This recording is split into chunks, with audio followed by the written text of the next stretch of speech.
لطف ان کا عام ہو ہی جائے گا، شاد ہر ناکام ہو ہی جائے گا۔ سائی لو دامن سخی کا تھام لو، کچھ نہ کچھ انعام ہو ہی جائے گا۔ بے نشانوں کا نشاں مٹتا نہیں، مٹتے مٹتے نام ہو ہی جائے گا۔ اے رضا ہر کام کا ایک وقت ہے، دل کو بھی آرام ہو ہی جائے گا۔ عظیم الشان فقید المثال، یادگار تاریخ ساز، آل انڈیا نعتیہ مشاعرہ، زیر اہتمام قیرت اکیڈمی و دار الترجمہ والنشر گلشن کالونی کلکتہ، جس کے زیر اہتمام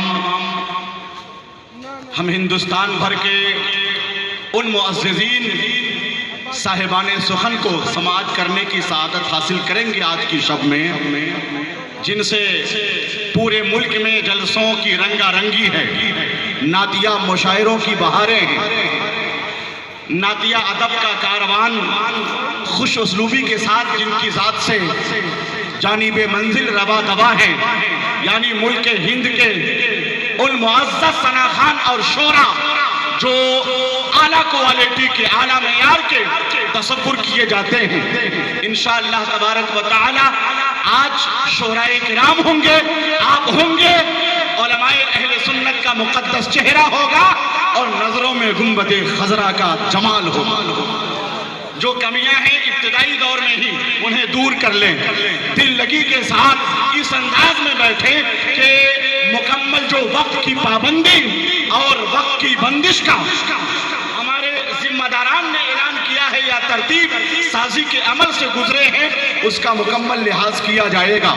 حضرت علامہ غلام ربانی فیضی صاحب نے بڑے اچھے انداز میں بحیثیت نقیب مجھے شہر کلکتہ میں پیش کیا ہے۔ یہ ان کی محبت ہے کہ اتنے القابات اور آداب سے یاد کیا ہے۔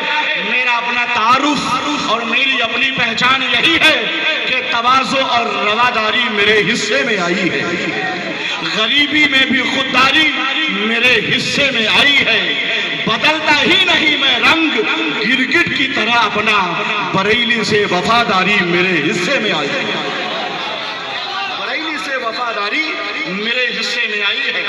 جن شخصیات کی آمد سے آج کا یہ عظیم الشان اجلاس اور مشاعرہ جگمگ جگمگ نظر آ رہا ہے، ہر طرف تجلیات حکمت و دانش کی کرنیں بکھری پڑی ہوئی ہیں، العلم و نور کی شعاعوں سے پورا کلکتہ جگمگ جگمگ نظر آ رہا ہے۔ آج جن کی خدمات کا دائرہ وسیع سے وسیع تر ہوتا چلا جا رہا ہے، لوگ جنہیں دیکھنے کے لیے اور جن کی خدمات کے حوالے سے سراپا ادب بن کر ذکر کرتے، صرف ذکر نہیں کرتے، ذکر جمیل کرتے، جو علماء اہل سنت کی صف میں، انجمن میں آپ سمجھ لیجئے کہ ایک میر کی حیثیت رکھتے، مفکرانہ مزاج، ادیبانہ ہوش و خرد، قائدانہ ادا اور اپنی شان انفرادیت کے ساتھ صرف یہ نہیں کہ دارالقید یا پھر قیرت اکیڈمی یا دار الترجمہ والنشر، بلکہ علم و ادب، فکر و فن، تصنیف و تعلیم، یعنی ہر زاویہ سے اسلام و سنیت کی خدمت انجام دینے کا جذبہ رکھنے والے ایک عالم دین، ایک متحرک، ایک فعال شخصیت کے پیکرے وجود میں ہماری نظروں کے سامنے تشریف فرما ہے۔ انہیں ہم حضرت علامہ روشن ضمیر نوری کہتے ہیں۔ جس کے آگے لفظ نوری کا استعمال ہوتا ہے، اس کا سراپا بھی نورانی ہو جاتا ہے، اس کی فکر بھی روحانی ہو جاتی ہے اور اس کا وجود بھی جگمگ جگمگ کرتا ہوا نظر آتا ہے۔ تو شعر و سخن کا سلسلہ رات بھر چلے گا انشاءاللہ تبارک و تعالی۔ ان علماء اہل سنت کی موجودگی میں میں یقین و اعتماد کے ساتھ کہتا ہوں کہ مختصر نظامت میں جو مشاعرے کی تہذیب رہی ہے، جو مشاعروں کا مزاج رہا ہے ادبی اور نعتیہ مشاعروں کا، چونکہ عمر کی بہت زیادہ سیڑھیاں میں نے طے نہیں کی ہیں، مگر اپنی کتابوں کے مطالعے سے ہمیں یہ محسوس ہوا ہے کہ ابھی تک ہمارے مذہبی جلسوں اور یہ نعتیہ مشاعروں کی روایات ابھی کمزور نہیں ہوئی.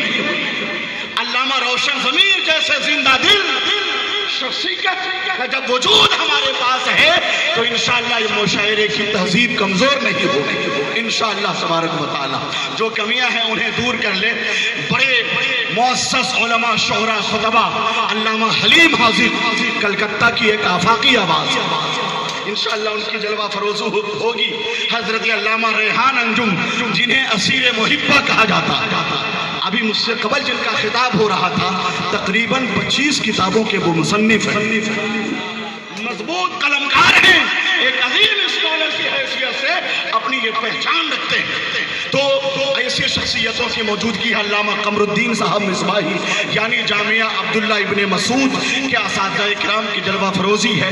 چونکہ عمومی طور پر دل کی گہرائی سے محبتوں کے نذرانے پیش کیے جاتے ہیں اور جلسوں میں بہت زیادہ نعروں سے پرہیز کیا جاتا ہے کہ نہیں؟ مگر ہم ایک نعرہ لگا کر ان تمام علماء شعراء کا خطبہ ابتدائی دور میں جسے استقبالیہ نعرہ کہتے ہیں لگانا چاہتا ہوں. نعرہ تکبیر. میں سوچ رہا تھا میرے جملے الفاظ آپ بغور سن رہے ہوں گے تو ساری توجہات اس طرف ہوگی مگر ابھی تک میں دیکھ رہا ہوں کہ دیکھ تو رہے ہیں مگر قوت سماج کمزور نظر آ رہی. لیڈر کے نام پر نہ تو قائد کے نام پر گھر گھر سجے حضور کی آمد کے نام پر ہم کو کسی بھی پارٹی کا مت سمجھو ترجمان ہم ہاتھ اٹھا رہے ہیں محمد کے نام پر. نعرہ تکبیر.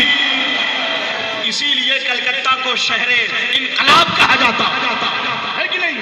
یہاں سے انقلابات کی نشو و نما ہوتی یہاں سے انقلابات کی لہریں اٹھتی ہیں اور یہاں سے جو آواز اٹھتی ہے ڈاکٹر اقبال کی کہ شعر مصرے کی صورت میں کہ جو ابر یہاں سے اٹھا ہے وہ سارے جہاں پہ برسا. تو کلکتہ ایک ادبی اور علمی نقطۂ نظر سے انقلابی شہر تصور کیا جاتا ہے اور اسے شہر نشاط بھی کہتے ہیں ادبی زبان میں. تو مجھے تشریح کرنے کی ضرورت نہیں ہے. نعرہ دمدار ہونا چاہیے کہ نہیں؟ مجھے کتنے لوگ نعرے کا جواب دیں گے استقبالیہ پیش کریں گے علماء کی بارگاہ میں وہ سبحان اللہ کہہ کے بتا دے. ماشاءاللہ یہی روایت اور یہی تہذیب اور یہی ماحول جس سے نبضوں میں عشق محمدی کی حرارت پیدا ہو جائے. ضرورت ہے نعرہ تکبیر. تھوڑی سی آواز اور بلند ہو جائے. یہاں پہ یہ شعر پڑھنا مناسب ہے کہ کبھی حاسد کبھی بدخواہ نہیں ہو سکتا کبھی بزدل کبھی کوتاہ نہیں ہو سکتا. اعلیٰ حضرت کا لگاتا ہے جو نعرہ گوہر میرا دعویٰ ہے وہ گمراہ نہیں ہو سکتا. تو آئیے اب ہم پرزور طریقے سے استقبالیہ پیش کرتے ہیں. نعرہ تکبیر. نعرہ رسالت. مسلک اعلیٰ حضرت علماء اہل سنت حضرت علامہ روشن ضمیر صاحب قبلہ آل انڈیا نعتیہ مشاعرہ. اب بلا تاخیر یہاں سے باضابطہ حالانکہ تلاوت کے وقت ہی باضابطہ مشاعرے کی شروعات ہوئی تھی. اس وقت جو نام آ رہا ہے کن کا نام ہے؟ حضرت رفیق انجم مدھو پوری جھارکھنڈ تشریف لا رہے ہیں. آپ سے میری گزارش ہے کہ پہلی نظامت تھی محبت کو پروان چڑھائیں ہم اور اس عقیدت بھری محفل میں ہم بیٹھے رہے کلکتہ کی سرزمین پر مگر محسوس ہو کہ گنبد خضرا کے آس پاس بیٹھے ہوئے. کہیے انشاءاللہ یادگار مشاعرہ ہونا چاہیے کہ نہیں؟ تاریخی ہونا چاہیے کہ نہیں؟ کتنے لوگ تائید کر رہے ہیں وہ ہاتھ اٹھا کر یا حسین کہہ کے بتا دے زندہ دلی کے ساتھ. میں نے ایک ہاتھ اٹھایا تو آپ بھی ایک ہی ہاتھ اٹھائیں گے کیا؟ اب میں دونوں ہاتھوں کو اٹھاتا ہوں. یا حسین یا حسین. یہ آواز ایسی ہے کہ حسین پاک کو آپ دل سے یاد کریں گے قسم خدا کی مشکل کشائی ہو جائے گی. بولتے ہیں تو دل سے بولیے یا حسین بلند آواز سے یا حسین. ہم گزارش کر رہے ہیں جناب رفیق انجم سے کہ آپ تشریف لائیں اور وقت کی جو بندش کی گئی ہے اس کا بہرحال ہمیں لحاظ کرنا